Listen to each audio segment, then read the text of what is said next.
Many sides, my ass. You are Locked On Fantasy Basketball, your daily podcast on fantasy basketball. Part of the Locked On Podcast Network, your team every day.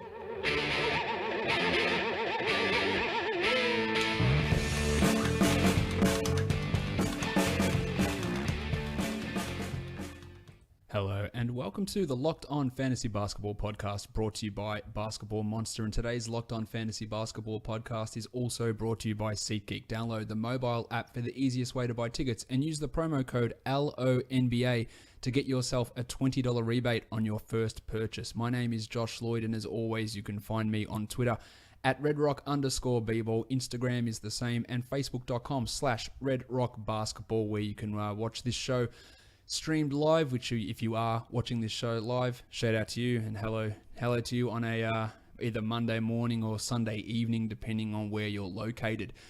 Again, just a quick shout out to everyone who joined all the Red Rock Listener Leagues. They are all full. The Red Rock 30-team Rotisserie Dynasty League is going nicely at the moment. We're 5 rounds in the 30-team slow draft, 13 rounds. So getting close to the halfway. Pretty happy with how my team's looked so far. George Hill, Steph Curry, Avery Bradley, Al Horford, and then I picked up Johnny Collins at pick 121. So rounding out my team pretty nicely.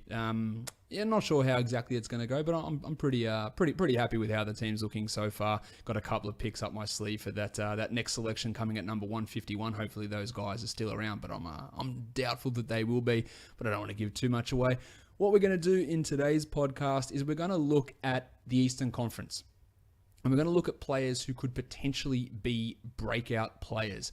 Now, that's not to say that they will be. It's not to say these are guaranteed guys that are going to have big moments and big seasons or anything along those lines. It's like these are guys who have got either the ability or they've got the opportunity or they've got a mixture of both, who could become guys, the sort of players that you take a potential flyer on with your last pick, with one of your last 2 or 3 picks, depending on who the guy is, or someone who's pretty much destined to take a big step up from last season. So that's what we'll be doing today. We'll also be doing the Western Conference later in the week as well. So that's going to be the schedule for this week. So enough waffling bullshit from me. Let's get to it. Let's get to it indeed, Mr. Bolton. But before we get into the bulk of this podcast, let me tell you about the fine people who are making this podcast possible, and that is the guys over at SeatGeek. Buying tickets to sports and concerts can be complicated, but there is a better and simpler way to buy, and that is with SeatGeek. SeatGeek is the smartest, easiest way to get tickets to live events. With SeatGeek's seamless mobile experience, you can buy and sell tickets in just 2 taps. SeatGeek helps you find the best seats at the best prices, fully guaranteed. There's nothing quite like seeing your favorite team or musician in person, and SeatGeek will get you closer to the action for a great value.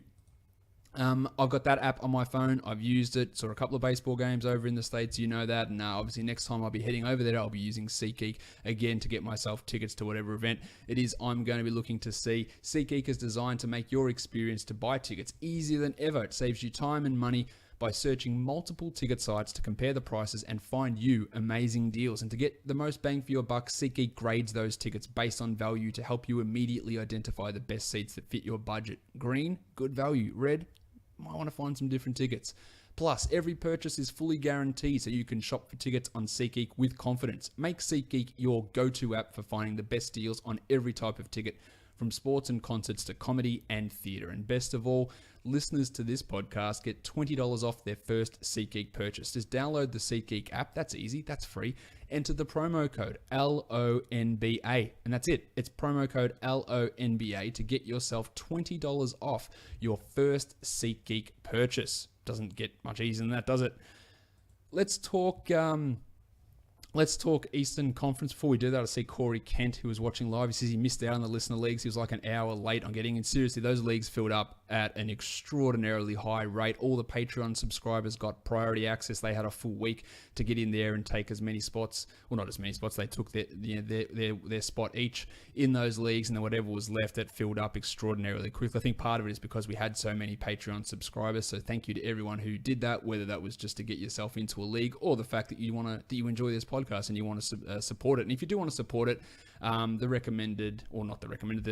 Patreon fee, that's like $3 a month if you do want to help support this show, it all goes back into helping support myself and help get this show going into a bigger audience, a bigger sphere, better production, all that sort of stuff. So it's a $3 a month Patreon thing, and when you think about it, that's less than like the cost of one coffee. So if you do appreciate this show, that is a great way that you can show your support, as well as heading over to the sponsor SeatGeek and entering that promo code. That's another way that you can show your support. Let's talk Eastern Conference. Let's talk Eastern Conference potential breakout players. We'll go through this alphabetically. Let's start with Atlanta, and shit, you could really look at this team and go, pretty much anyone. There's just no one around on this team. That's why I see a lot of people being super cautious about Dennis Schroeder, and it's weird to me. I'm not sure I'll take him in the top 80. Really? Because if you're in a league with me, it's never getting that far. Schroeder has got top 30 upside, and he's not my breakout guy. I just want to talk about him. He's got top 30 upside. Look, someone has to score. He had a usage of 46% last season when Korver and Millsap and Hardaway were off the court, and while that's not going to stick, he's going to use over 30% of possessions. He's going to score. He's going to get assists. He is going to be a valuable player, and if he is not a top 50 player, I will be absolutely stunned. But that's not a breakout. That should be pretty straightforward. The one that everyone's going to be talking about is Taurean Prince, who started in the playoffs, played 30 minutes a game. He's not going to be a high volume scorer, a high usage sort of a guy, but he's going to be a player who's going to have really nice value in rotisserie leagues, especially because he can contribute across the board. Scoring threes, boards, steals, blocks, good free throw shooter, needs to get his field goal percentage up. It wasn't overly impressive in Summer League, but I think that was because he was taking on somewhat of a different role. So he's a guy that you should be looking at as, you're not going to be able to take him with your last pick. I'm pretty confident with that. But he is going to be a player that, if he doesn't finish in the top 100, it will be a mild surprise to me for Taurean Prince. But the guy that I really want to focus on in a breakout is someone who I have mentioned already, and that is Johnny Collins, the rookie power forward from Wake Forest, who looked dominant in Summer League, really, and that doesn't always translate. A lot of the time, it's got no way of translating. But when you look at that front court, there are a lot of players there, and none of them are really that good. Ersan Ilyasova, at this point, you pencil him in as the starting power forward. And with rookies, November and December are often very rough. And I imagine that could be the case for Collins. But the Hawks are going to have no incentive for a one-year Ersan Ilyasova or a veteran's minimum Lukey Babbitt to be starting this year or starting the entire season as we head into January and February. Collins will ease himself in, and if he gets 30 minutes a night, this is top 60 we're talking about for Johnny. He is an elite rebounder, offensive, defensive. His scoring ability is absolutely phenomenal. He hits his free throws. His efficiency is through the roof. He won't block massive amounts of shots, but you should hopefully be getting one block a game, maybe 0.7 to a steal a game. It's going to be that hyper efficiency, huge rebounding numbers, good scoring, which is going to push Johnny Collins up. And to me, he is a great pick for one of those last couple of draft slots. And you see how it goes. Again, we're not talking about a situation where we're waiting for a star to be shut down for him to get an opportunity. We're talking about Ersan Ilyasova in that spot. He can also play at center too, where he's the backup options there. We're looking at Miles Plumlee. Like, this is garbage. This is nothing. Johnny Collins has got a path to 30 minutes at some point in the season. It won't begin that way, but I'm very, very confident that it'll end pretty close to that. I could also throw Dwayne Dedmon into this list as another guy, as a breakout type player who's not going to need 30 minutes to be a top 100 guy. And the really deep cut is DeAndre Bembry, who looked really good in Summer League, has got a fairly good fantasy game. Kent Bazemore is, what's the word? Shit. So Bembry could really take that step forward and be that guy as a secondary ball handler, which his team desperately needs. They tried it with Timmy Hardaway last year. Bembry's going to move into that role. He could average for 3 assists a game if he got 25 minutes. And I think there's almost no doubt he gets 20 minutes a game this year. But if Bazemore continues to suck, he is another guy to watch out for. So this team is littered with breakout candidates, but the one I'm really going to go for here is Johnny Collins, and I don't really toot rookies' horns all that much, but I think that he can finish the season. Or let's try that again. After the All-Star break, if he's not a top 100 player, I will be stunned, and I reckon he can actually push for top 100 through the course of the season, even in limited minutes as that backup power forward behind Ersan until he gets the nod, which I reckon will come January, maybe late December. That's my early guess there. Let's move on to the Brooklyn Nets, a team who, it's a weird team. It's a weird team to try and project. People are severely underrating Jeremy Lin and D'Angelo Russell. I don't know what sort of starting lineup they're going to run. Zach Lowe seems to think they're going to run D'Angelo Russell off the bench. That seems asinine to me. I don't I don't get it. He seems to think they'll run Lynn, Crab, the blue swimmer, and Karis Levert. I love Levert. I don't love Crab, but I can understand them starting Crab. I think they'll more likely run Levert off the bench and run Lynn and Russell as that starting backcourt. But regardless of what Russell does, he's playing 30. He's probably playing 32 minutes a game, and he is going to nudge the top 50 pretty comfortably, much like he did when they gave him consistent minutes in LA at the end of last season, where he was that top 50 guy for that second half of the season. Jeremy Lin as well, his ADP I talked about on Friday's show, it's like 99, which is bananas. He is a top 50 guy as well. People will be, oh, the injuries. Cool, he had a hamstring injury that lingered, and that was it. Like, he's not a guy that's just consistently getting hamstring injuries or consistently getting hurt all the time. That's just, it doesn't bother me. I've got no, and I don't have to take Jeremy Lin where I think he's going to be ended up ranking. Or I don't have to do anything like that. I can take him at 60 or 70 and feel pretty confident that I can get 30 to 40 spots of value out of him. But the guy I really want to talk about here, and this is going to be the case with all these teams, I'm just going to throw lots of names at you, but the guy I really want to talk about as a dark horse breakout guy is Jarrett Allen, the rookie center. They have, they've got no centers. They've got Tim Mozgov. We know how Tim Mozgov looked last year in LA. I suppose we can go back 2 years and we can look at how Mozgov looked in Cleveland. You go, well, it's a different bloke. Mozgov's going to start. Mozgov's going to play the bulk of the minutes. But there's no one else. There's no centers on this team. Are you going to run Trevor Booker at center? And maybe Quincy Acey? Yeah, that's yuck. Allen, much like John Collins, and he's a level below Collins. But we could see him in the second half of the season playing 25 a night, playing 26 a night, grabbing some rebounds, scoring a little bit, maybe pushing it out, and maybe starting to take some threes. We know that Atkinson loves doing that with his three-pointers. So Jarrett Allen's the guy to watch. He's probably not someone that I'd really be overly interested in a 10-team league, and probably not a 12er, but in a 14-team league, I'm all over it. I'm happy with that as a last pick, a second last pick, because I do think, well, he's going to have to play 20 minutes a night basically from the first game, unless they run AC as that backup center, which again seems stupid.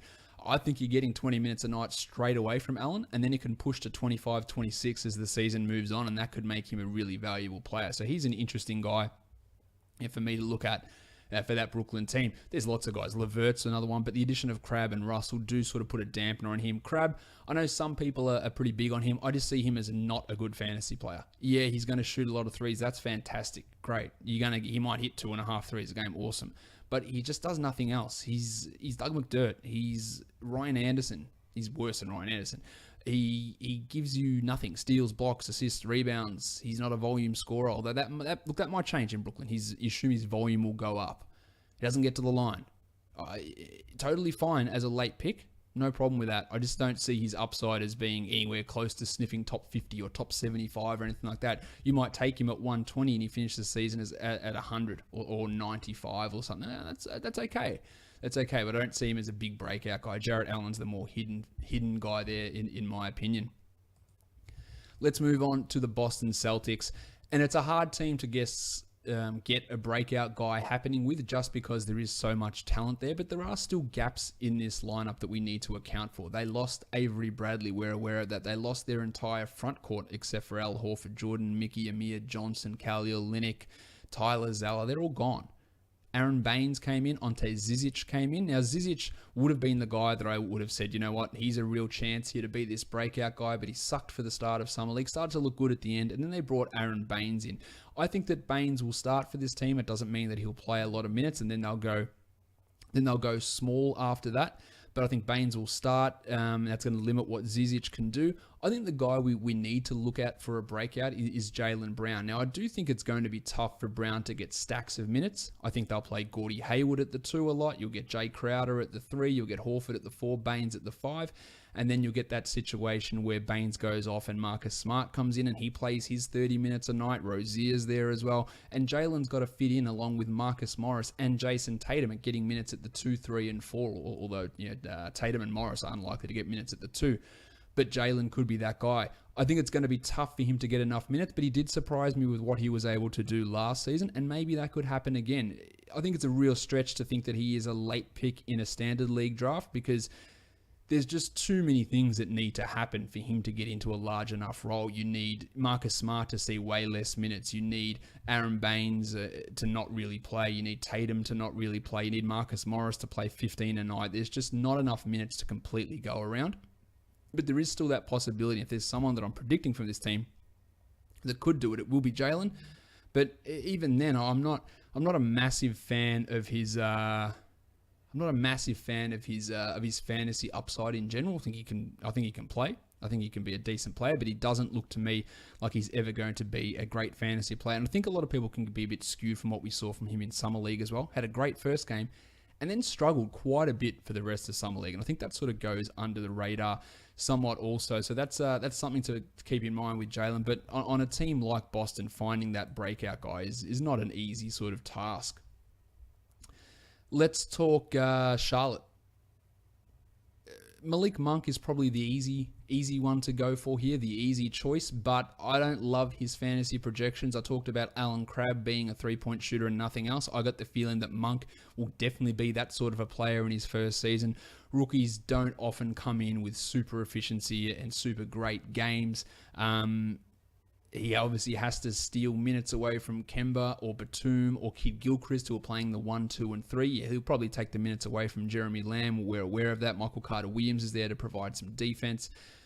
I just don't see Monk getting the requisite minutes to be a useful guy. He can be a perfect streaming three-point guy that can come in and hit your 2 threes. And that's why, I talk about Crabb. If Crabb hits 2.5 threes a game and people, start getting erections over that, then I think you can get Malik Monk to come in and hit 2 threes a game and not be similar in other areas. He's not the guy, though, that I'm looking at here. I reckon it might be Frank Kaminsky's time. Dwight Howard and Cody Zeller is a weird combination in that center lineup. I still believe that Cody Zeller is a better player than Dwight Howard, a better player for this team. Whether Steve Clifford believes that and what he will do with that starting center position remains to be seen. I think he will start Howard. I don't think that he should. And that's going to limit what Zeller can do. Marvin Williams stunk at the start of last season, was really good down the stretch, and Frank had his moments as well. But I think that here we are heading into Kaminsky's third season. I think that we might see the balance of minutes shift somewhat from Marvin towards Frank. Now, that's not to say that Kaminsky's going to be awesome, and it could definitely not work, and Marvin could have that sort of season that he had at the second half of last year, but I can see Kaminsky starting to go up, Williams at the age of 31 or 32 starting to decline, the minutes starting to balance. Instead of 30 and 26, maybe it goes to 27 and 25 or 26 and 26, and those two guys split some minutes because Kaminsky's minutes at the backup center are going to be limited now with both Zeller and Howard there.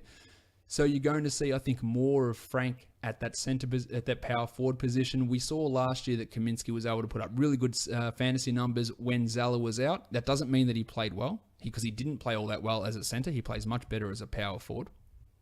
But the fantasy numbers were fantastic. So I think Kaminsky's the guy to keep an eye on here for the Hornets, depending on how Clifford wants to run things in that front court and with Marvin Williams. But I think it might be time for that role to sort of switch between Williams and Big Frank the Tank. We will see, though, of course. The next team, it is my former Chicago Bulls. They are bad. They're going to be horrendous. The Zach LaVine situation is interesting. He reckons he'll be back for training camp. There is absolutely no way the Bulls will play him at the beginning of the season. I don't know when he will come back. He will have restrictions on his back-to-backs. No doubt he will have rests. He will have minutes limits. And picking him, if you don't have an IR spot, and you don't play weekly lineups or roto, is ridiculous. You won't be able to deal with that. Look, and he could be a top 50 guy, no doubt. I don't think that will happen this season for LaVine, but he could do that. The guy that I'm looking at here, and someone needs to take a step up at that starting small forward position until at least LaVine comes back, because I think that LaVine and Wade will play the 2-3 once he's back fit and ready to go, which again, the Bulls could hold him out until January. I think the guy to look for here is Denzel Valentine. He was underused, misused, didn't play in a great role last season. Hoiberg did not like him, and when Hoiberg has these issues, he's just stubbornly stupid. And then at other times, he's quickly ready to make changes when there's no need for it. So he's a hard one to figure out sometimes for Eddles. Denzel Valentine, the starting 3 spot is open. I think that it will probably go to Paulie Zipser to start off, but Zipser's not a big fantasy upside sort of guy. I think that we could be seeing 25 to 27 minutes out of Denzel. I think that's a possibility.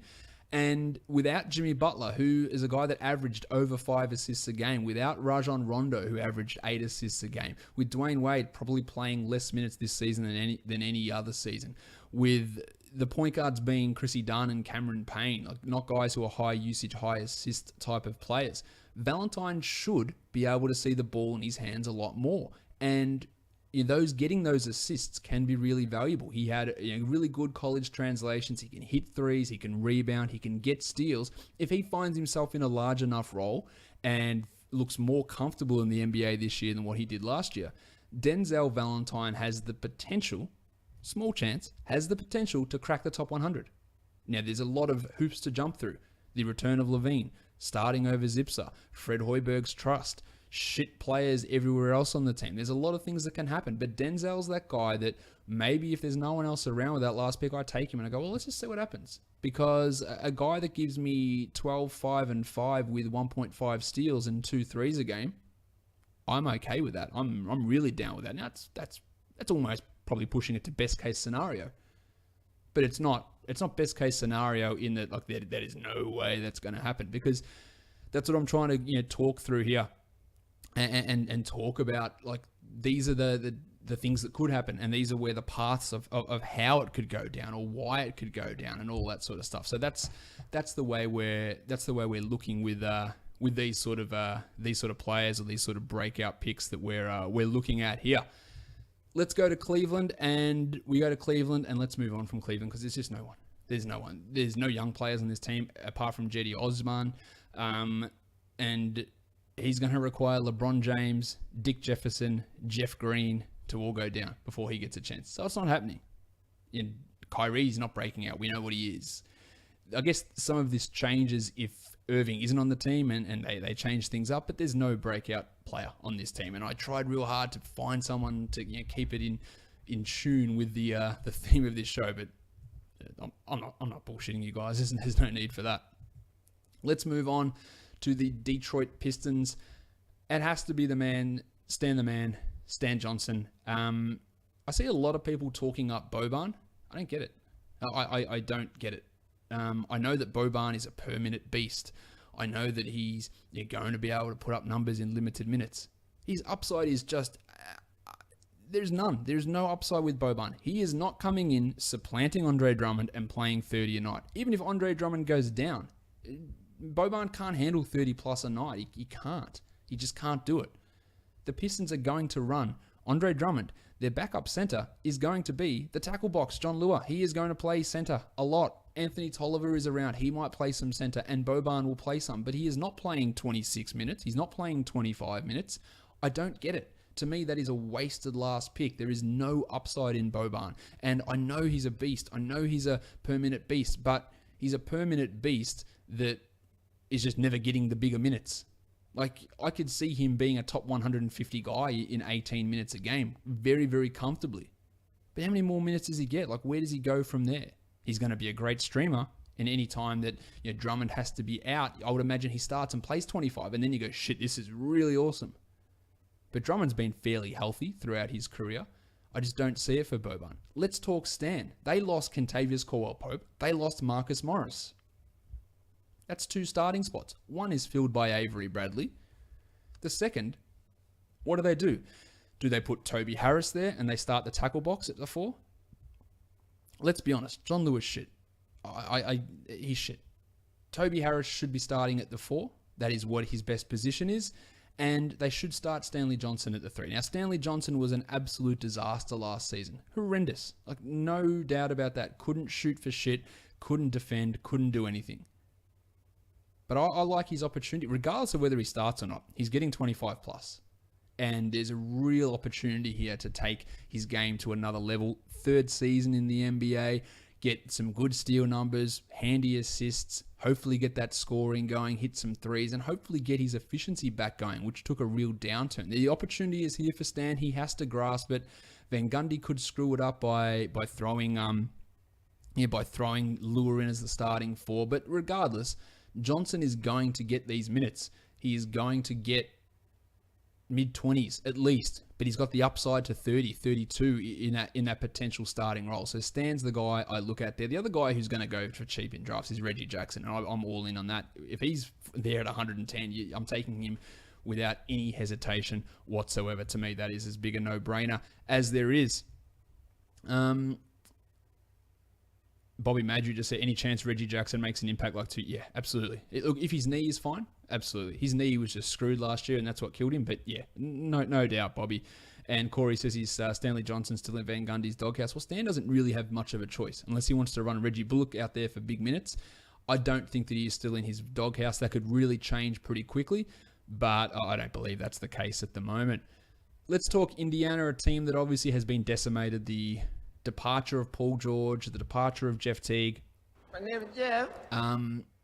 There are opportunities here. The easy one to me is Victor Oladipo, who was a disappointment last season. I've gone over the reasons for that so many times. He is going to lead this team in usage. I don't think there's any doubt about that, and he could very, very easily crack the top 30 again. You won't need to take him there because people will be scared shitless of drafting Oladipo, and if he is anywhere available at pick 50, you take him, and you take him absolutely immediately. Miles Turner is a guy who should be picked in the second round, and you could even say mid-teens as a pick for him. He is going to get as much as he could. Despite the fact that he did struggle down the stretch, he is going to get as much opportunity as he could. But these are two guys that hopefully most of you guys are aware of, but I think they're still going to be undervalued. The interesting one here is the little dog, Glenn Robinson III. There's an opening at the 3. When Paul George was out last year, Glenn Robinson stepped in, and he looked pretty bloody good. The other option they brought in is Bojan Bogdanovic, who, let's be honest, is not that good. Bojan probably will start, but in the mold of Alan Crabb, he shoots threes.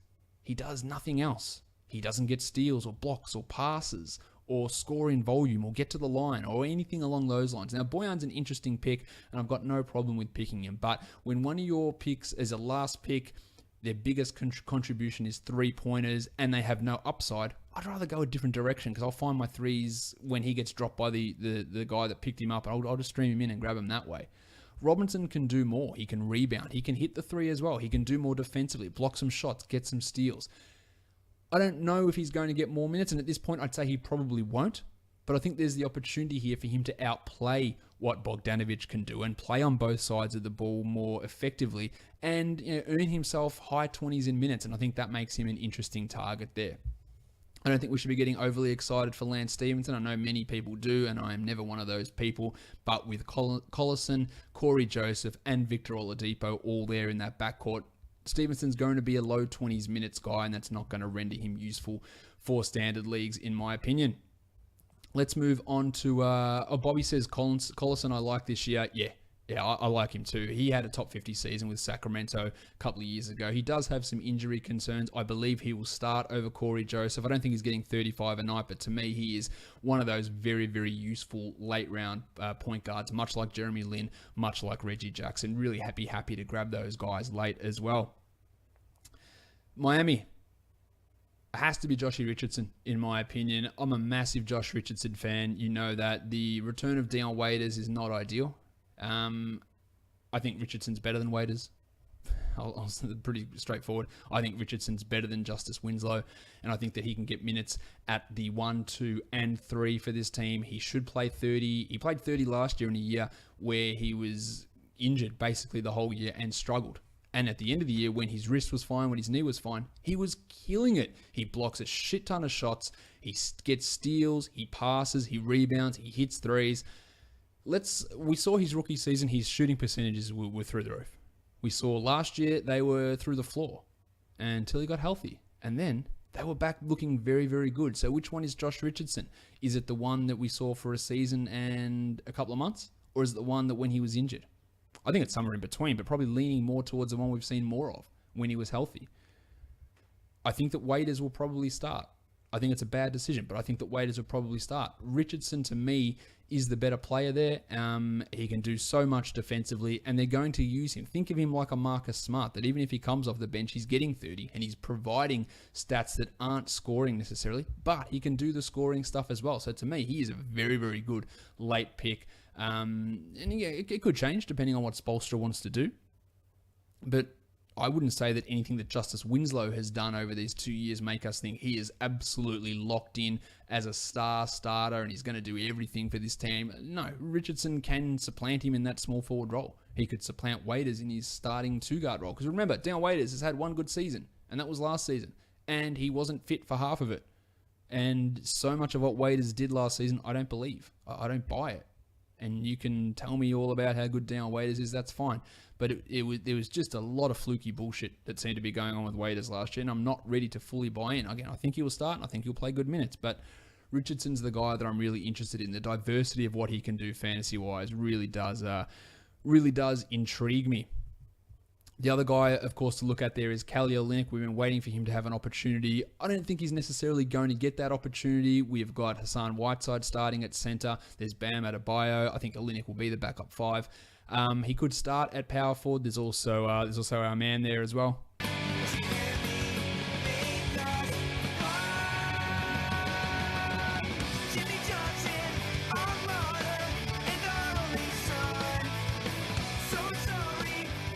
But of course, if Olynyk gets upper 20s in minutes, he's smashing through that top 100 barrier. So he is a really interesting late round pick as well. Johnson's going to be gone before the late rounds. Waiters is going to be gone before the late rounds. But Richardson and Olynyk are going to be there. A guy who was a late round specialist or a waiver wire specialist last year, Tyler Johnson, I'm way less confident in him this year. No injuries to Joshy Richardson, more confidence in Dion Waiters, Justice Winslow back. I just don't think that Johnson is going to get minutes ahead of Dragic, Richardson, or Waiters. He'll play more of a backup point role. He'll play minutes, no doubt. He'll play over 20. There's no doubt about that. But the amount of other people there just limits, I think, what he can do. Let's talk the Milwaukee Bucks now. It's not Broggo. We know who Broggo is. It's not Yanni. It's not Chrissy Middleton. It's not Tone Snell, who will start for probably half a season. And then eventually when Jabari comes back in February, March, then he'll go back to the bench. But I don't think Snelly's having a big breakout. I think it has to be Thon. Thon McCurr, who started the second half of the year. And let's be honest, he started. And then Jason Kidd's shenanigans came to the fore. He'd start him, he'd play him 6 minutes, and then he wouldn't play him again. Just bullshit that was completely unnecessary. But then in the playoffs, we saw Thon play well. And we saw Kidd go, all right, well, cool. 24 apiece to you and Greggy Munro. And while Thon did struggle in Summer League, I think we're going to see McCurr start. I don't think there's any question about that. And I think he's going to play between 20 and 24 minutes. And if he starts to impress, we know that Kidd has, for whatever reason, despite the fact that Greg Monroe is far and away their best center, and the team is 100% better with Greg Monroe on the court, and I don't give a shit what anybody says about his defense, Greg Monroe is the best center on this team, and it is not remotely close, and it hasn't been remotely close for 3 years. But Jason Kidd knows everything. He knows everything possible. He knows how to be a complete cockwad as well. Greg Monroe is their best center, but I'm not running the rotations. So I've got to do what Kidd's going to do. And Kidd is going to limit Monroe for whatever bloody reason he wants. He's going to do it. So that's going to allow McCurr to come up and play 20 to 24 to 26 minutes and potentially be this blocks and threes sort of guy who's an energy rebounder and can score 10, 12 points a game potentially. So Thon is an interesting guy with that last pick. I don't have a massive amount of confidence in him, but I am 100% confident that he will begin the season as the starting center for this team. The New York Knicks are an interesting case. I don't think we can really classify as a breakout guy. We know who he is. I think he can take another step forward this year, though, especially if Melo ends up going. That's, I guess, where this team sort of lies. Like, is Melo around? Like, how do we judge this? At this point, I'm expecting him to be there. Do we expect Billy Hernan-Gomez to break out? I still maintain that Porzingis' best position is the same position that Hernan-Gomez plays, so that limits what he can do. I still don't have full trust in. And while Phil Jackson just screwed this team bad, he didn't go up to Jeff Hornacek in every game and go, Jeff, can you do me a favor? Can you just really rotate the center minutes? Just change them. Just change how much they play every single game. Just change who plays. Change the order. Can you just make sure every game you completely screw with the confidence of every center on your team? I don't think that Phil Jackson went and did that. That was something that Hornacek did on his own. So the potential of that happening again, of Hernan-Gomez starting and then playing 22 and then Hornacek whipping his cock out and having O'Quinn get out there and play for 26 minutes. We don't know. Noah's back. Like, how's that going to... There are still 3 centers. Now, I think that O'Quinn will probably be out of the rotation. But the amount of times we saw it last year where 3 centers would be used and you would have absolutely no idea who would be getting the minutes on each night, that's clearly in play again here from Hornacek. So I'm not sure Hernan Gomez. And the other thing with Hernan Gomez is that he's a points and he's Enes Kanter, but a worse scorer. That's who he is. Good percentages, really solid for Roto, good rebound, really good rebounding, but he's not doing anything defensively. So that's where he is. That's where he sort of tops out. Timmy Hardaway is an interesting option here. I think a lot of people will be on that, but Hardaway legitimately has a chance to get into the top 70, I think, and he's not going to be available with your last pick. He's probably going to be around that 90 to 120 mark, and then that's totally fine, but I think there's a lot of upside there. The guy that, if you want to take a real flyer, is Frank Ntilikina. Ramon Sessions, shithouse last year.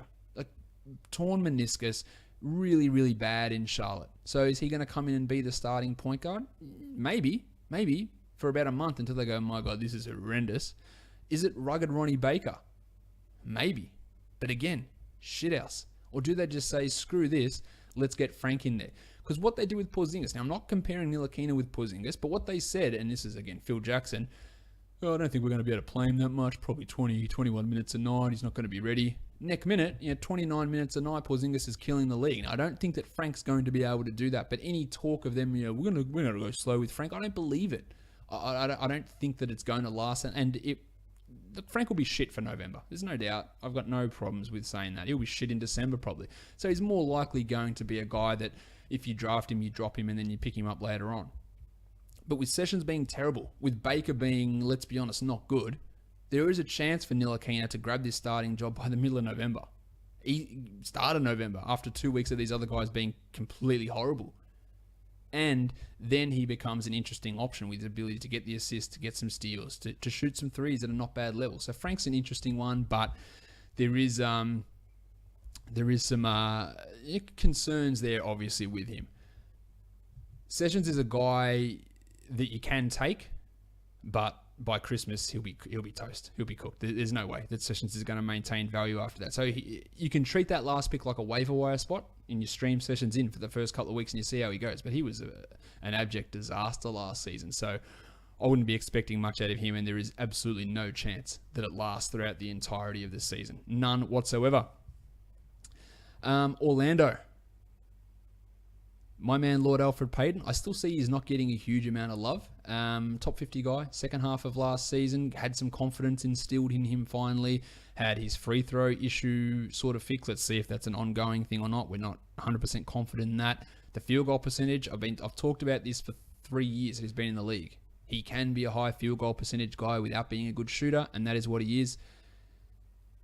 Hopefully they're not going to go in there and mix and match minutes with Shelvin Mack and DJ Augustin. I don't trust Vogel because he screwed everything last year. He was terrible as a coach for this team last year. Got it together at the end, but he was terrible. So I'm not fully confident, but Peyton's interesting. The guy I'm really into is Big Az.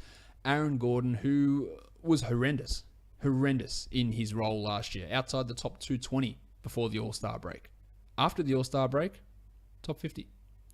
And when he has unfettered access to the power forward position this year, when he should see his blocks return, we should see his rebound numbers return, his field goal percentage return, his usage increase as well. Aaron Gordon has a legitimate chance at the top 50, and there is absolutely no way that I would take him there. That's not happening, but you don't have to because his ranking and ADP is down. It's like 100, 110, 120.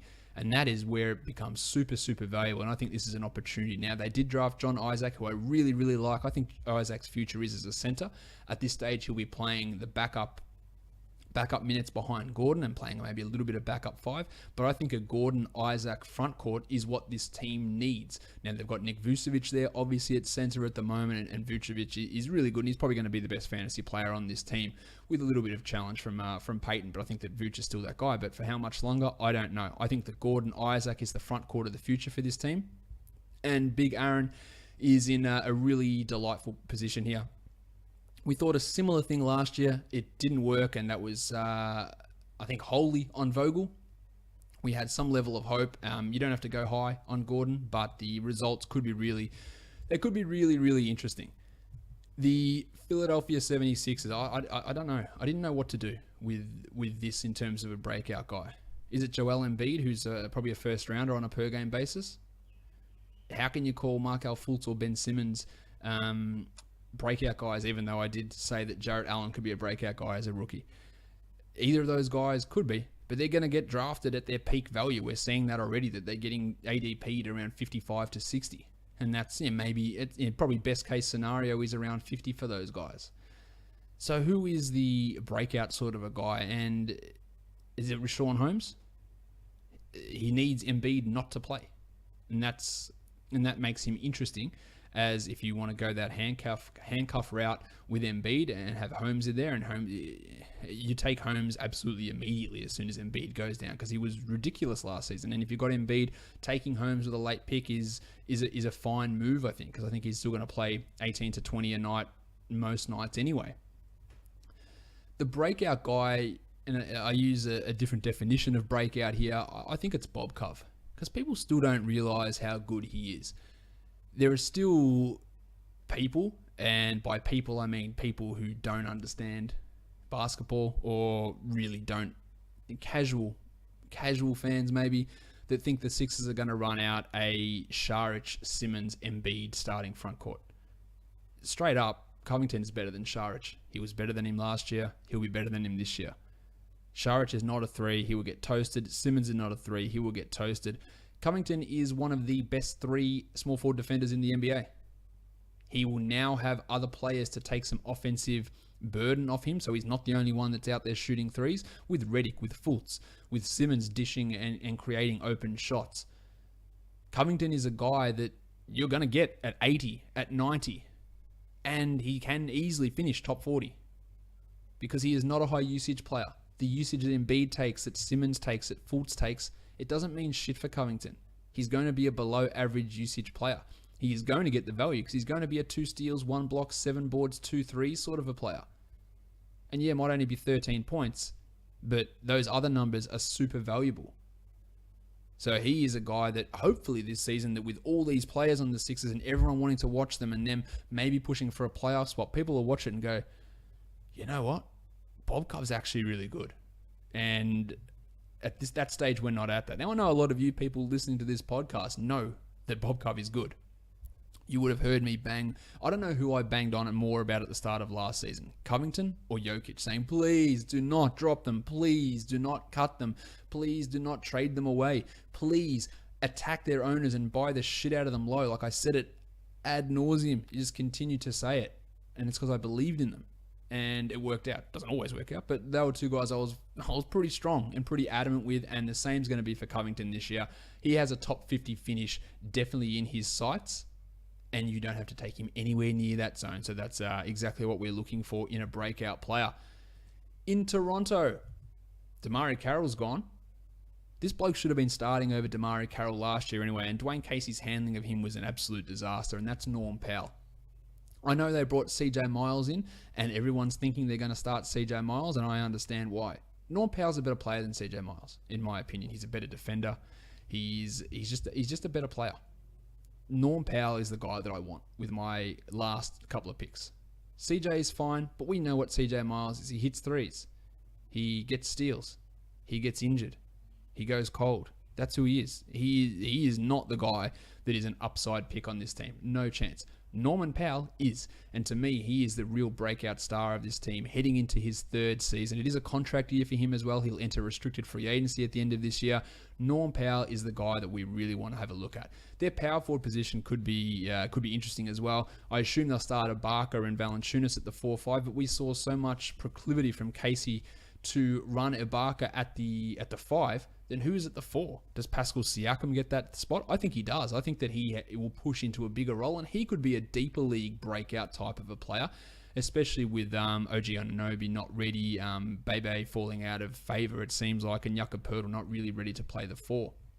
The other deeper league guy you want to pay attention to is Delon Wright, who is going to assume the mantle of backup point guard now and can play the 2 and the 3 as well, so he is another name to watch. But to me, it's pretty clearly Norm Powell, the player that we want to have a look at. Bobby Madry says, would I take Bob Cove over Ariza? Without a shadow of a doubt. And will Jonas get limited again? Again, without a shadow of a doubt. But we have to remember, they lost PJ Tucker, they lost Patrick Patterson. So two of those guys that were playing at the 4 aren't there. So I think the limitations we saw from Valanciunas when he was playing like 22 a night when Ibaka arrived, I don't think we're in that spot yet because they just don't have the bodies at the 4 to allow Ibaka to play the majority of his minutes at the 5.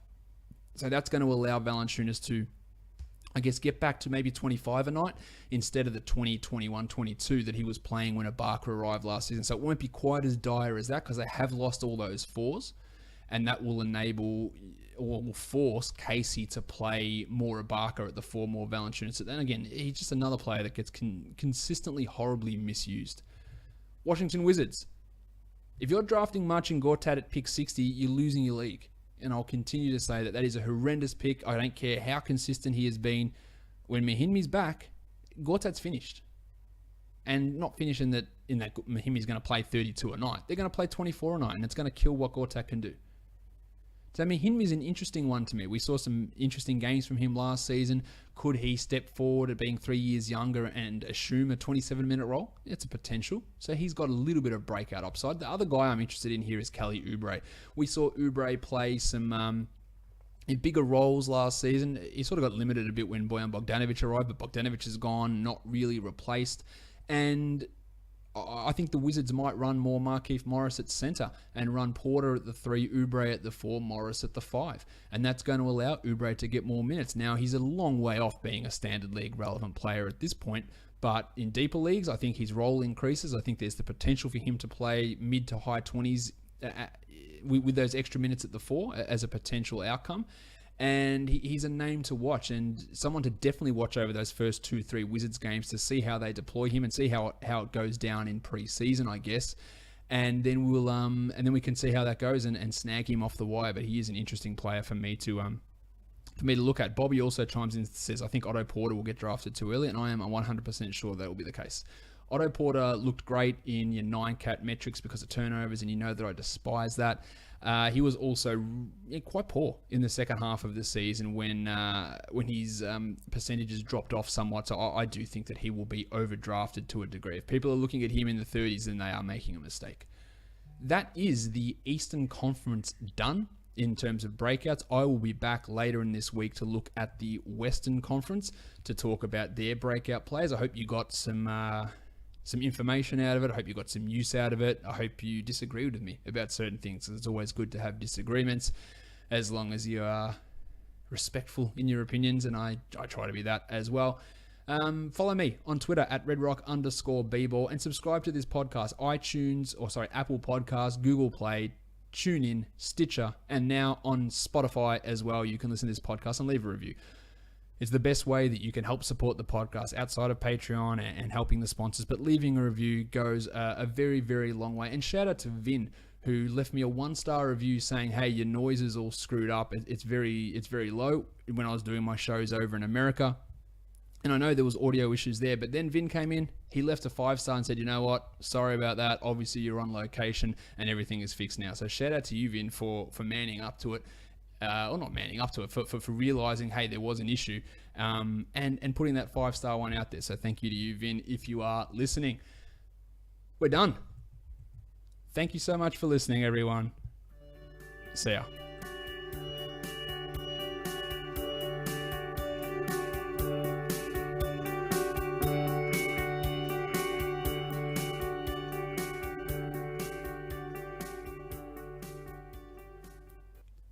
CJ McCollum.